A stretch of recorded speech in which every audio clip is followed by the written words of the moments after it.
Thank you so much for joining me today. I'm so excited to be able to talk to you a little bit about how to maintain healthy habits long term. Isn't that what we want? We're all trying to improve our health, or trying diets, or trying all sorts of different things, but usually we can't really maintain them long term. So this is going to give you those steps to start that journey to really changing your lifestyle and maintaining it. This handout that I've sent you might look a little different than you were expecting. Most of the information is actually going to come from this video. So everything that's on the sheet is more for you to fill in. I want you to really be able to take the time to dive into this for yourself. If you're just listening to me teach you some different concepts, you will gain something, but you're going to gain the most if you really take the time to fill in all the blanks and really take a deep dive into yourself. Now, there's a reason that I'm focusing very much on you and what's going on deep inside of you. The reason is because if we really want to be successful long term, we've got to take a dive inside. Now, there's this idea, something that I focus on a lot within my coaching, is that we have this mental and emotional approach to physical health. We usually have these mental and emotional barriers that really keep us from making any success long-term with our physical health. So if we can really kind of work through and overcome some of these barriers with our mental health and with our emotional health, we'll be a lot more successful on the other end. Now, there's this image that I always like to share, so you can check it out here. There was a physician, his name's John W. Travis, and he related our approach to health and wellness today in our society to an iceberg. Basically meaning that at the tip of the iceberg is the state of our physical health. That's only 10%, right, that is actually visible above the surface. And then we have so many other things that actually lie below the surface that we just completely ignore. We don't really address those. And that's actually where we really have the most power and how we can have the biggest impact. So as I start to dive into some of these concepts today in each of these steps, try pausing the video and try filling out the step before you move on to the next one. So let's get started first with discovering your strengths. Now, discovering your strengths is interesting. You might be thinking, why in the world is she having me discover my strengths? The reality is that our strengths can be very valuable in helping to push us forward. The reason is that if we can base our goals on the things that we're good at and the things that are really going to propel us forward and help us to be successful, it's a really good place to start. If we try to set up a goal based on something that's maybe a weakness of ours that we're really not good at, we are not going to be successful long term. So for this first step, make a list of 5 different strengths, your greatest strengths. Now, it's also pretty easy when we look at other people, we can see, oh, they're so good at all of these things. Why is everyone so good? And I'm barely keeping my head above water, maybe. We're pretty good at seeing our own flaws and seeing what everyone else is good at. But it's time to look inside and see the things that we're good at, because they exist. They are in there, and it's what's going to propel you forward. So take a second, fill out those top 5 strengths. If you have struggled with this, Google online. There are other strength finder quizzes and tests that you can do, or reach out to me. I'd be happy to help you with that, or send you a link as well. Now let's go on to the second step. This is defining your values. Why do we care about values? Because values define who you are deep inside as an individual. Values is actually one of my favorite parts of when I'm working with clients, is discovering values. And the reason is that when you can get a list of what your values are, you can read through that. You can have somebody else that's really close to you read through it, and it embodies you as an individual. It's like, yeah, that's exactly who you are. Now, the way that you can use this in your favor is that you then start to use your values to make decisions in the goals that you're setting and how you want to move yourself forward. Let me give you an example. if you have all of these values laid out, for example, maybe my number one value is my family, but my job is just completely occupying all of my time. Well, there's a discrepancy, right? Work is not my number one value. Family is my number one value, and it's stealing all of my time. So I need to start making some changes here, right? To get my life in line with my values. And when that happens, when you really live your life in line with your values, it starts to change who you are internally. It starts to make moving forward a little bit easier.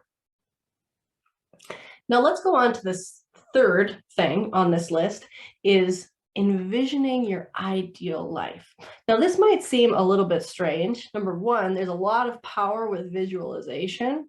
There's also a lot of power with creating a vision for yourself and looking at that ideal best self, however many years in the future.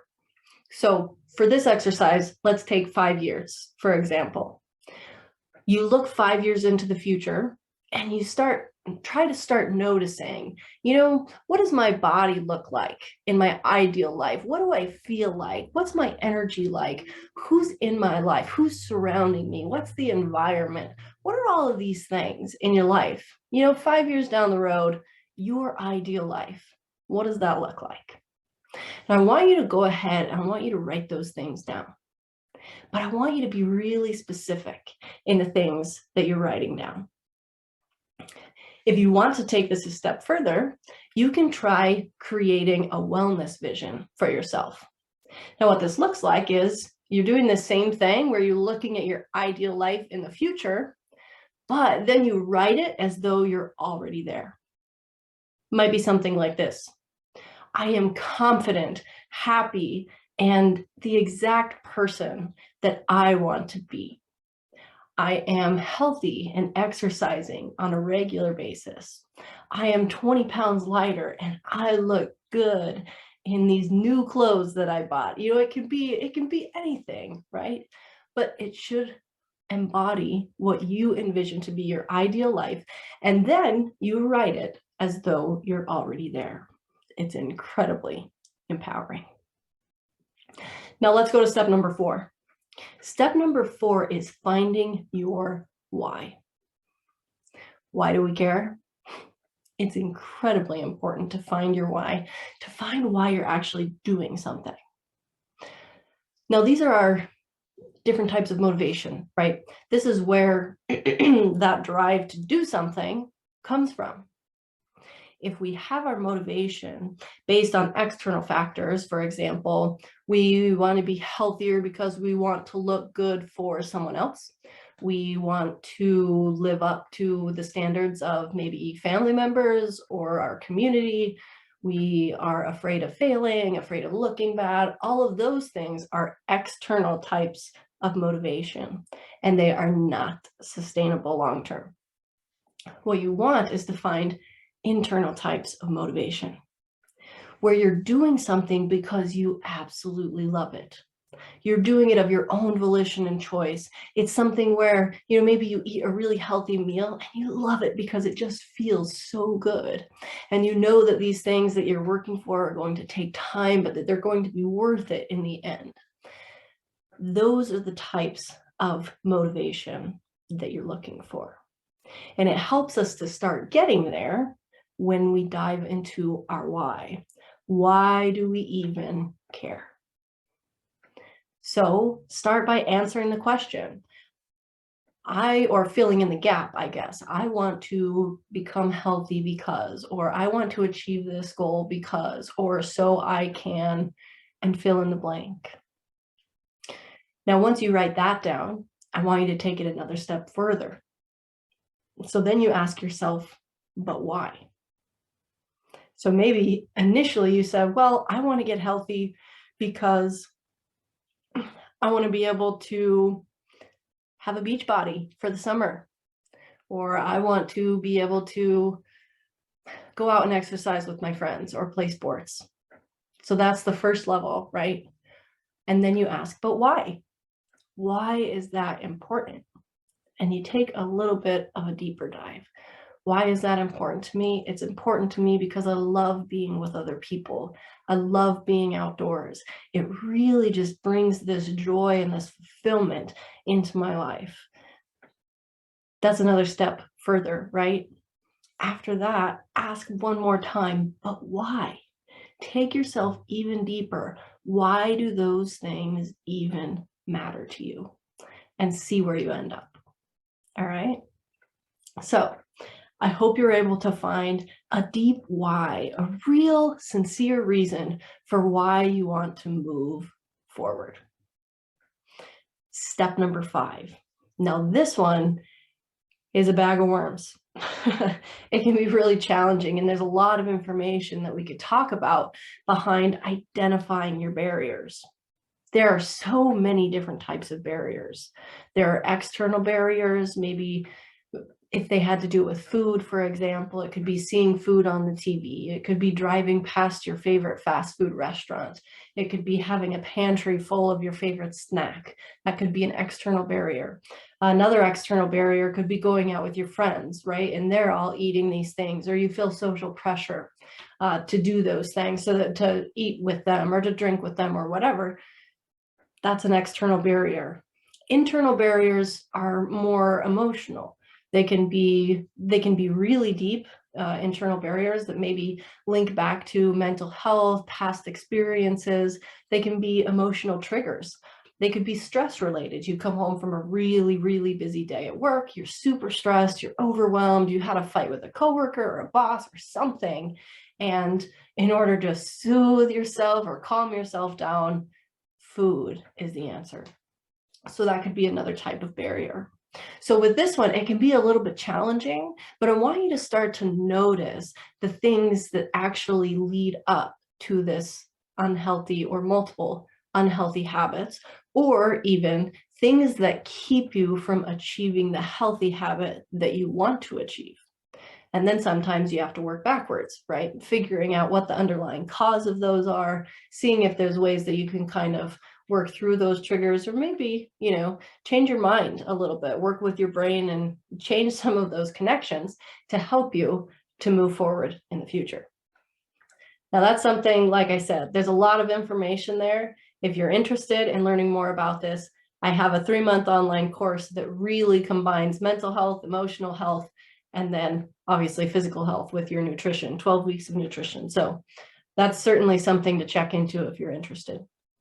Now let's go to step number 6. Step number 6, and this one's important, embracing an experimental mindset. What do I mean by this? The majority of time that I meet with a client, this happens almost every single time, they have this mindset of pass or fail, or perfection or failure. It's kind of, I guess, human nature. A lot of us develop it, right?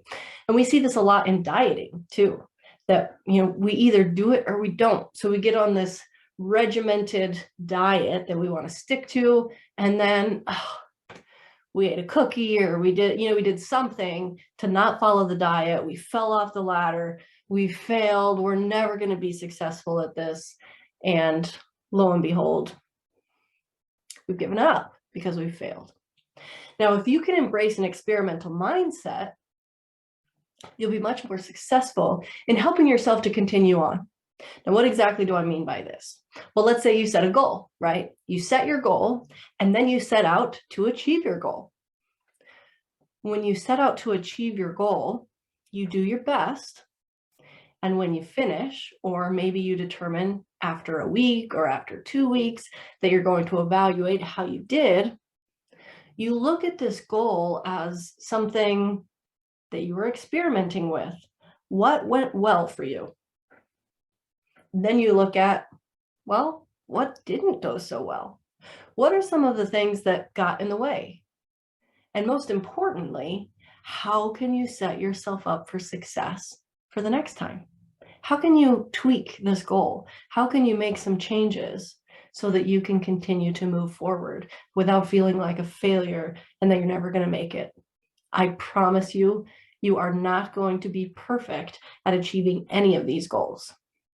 So an experimental mindset is incredibly valuable, and being flexible with life, because life is always going to happen. When life happens, you do life, and then you can get back to your goals, or you adjust, you change your goals a little bit to help you to achieve them with the changes of your changing life. So that's number 6.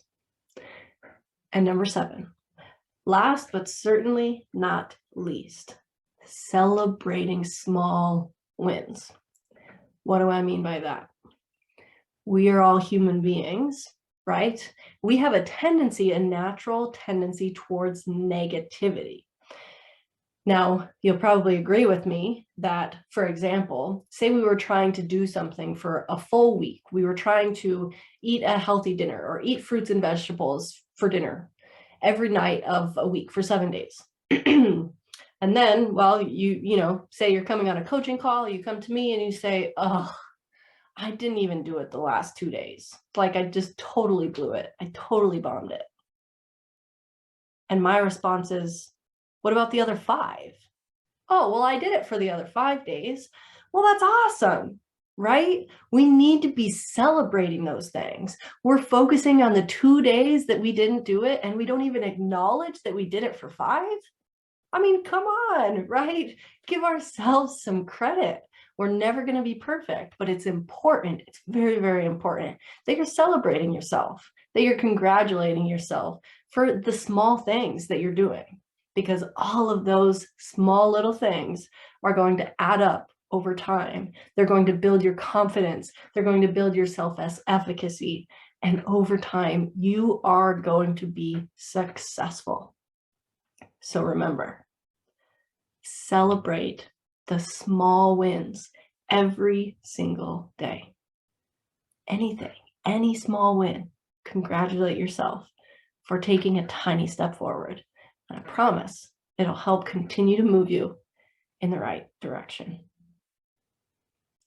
I hope this was helpful. I hope you actually went through and filled it out. And if you haven't, go ahead and take the time to do that now. The more you take the time to really try and dig into yourself and write these things in, you'll realize there's a lot there. And, you know, there might be some work to do to help you to be able to move forward and overcome some of the barriers that you have. If you're interested in learning more, or if this was a challenge for you, I would certainly love to talk to you. Down below, you can click the link and just schedule a coaching call with me. I offer a free strategy session for anyone. So if you're wondering if you want to learn a little bit more about my online course, if you want to get a little bit more help with this exercise, if you want to help, you know, if you want help setting some goals and moving forward, I would absolutely be willing to use that time to help get you moving in the right direction. So there's a link below. Set up your strategy session with me. I'm really looking forward to talk to you. And I hope that this was helpful in giving you a few strategies to help you move forward and maintain those healthy habits long term. Talk to you soon.